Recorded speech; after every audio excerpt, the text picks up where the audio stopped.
আসসালামু আলাইকুম ওরহমতুল্লাহি ওবারাকাতুহু। তো আমার এই স্ক্রিনে দেখতে পাচ্ছেন এটা হয়েছে করলা গাছ, করলা পাতা। আমরা যেরকম করলা পাতা খেয়ে থাকি, করলা খেলে যেরকম উপকার আছে তেমনিভাবে করলা পাতার অনেক উপকারিতা আছে। তাহলে চলুন তার উপকারিতা জেনে নেই।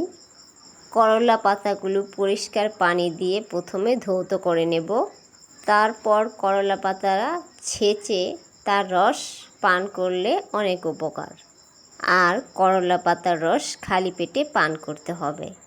প্রথমে করলা পাতার রস খেলে ছোট ছোট কৃমি সেগুলো মরে যাবে এবং মুখে রুচি বাড়বে, খাবার খেতে ইচ্ছে করবে প্রচুর পরিমাণে, এবং শরীরের যে রক্ত সেই রক্তও পরিষ্কার হবে এবং শরীরের যে চুলকানি তা ভালো হয়ে যাবে।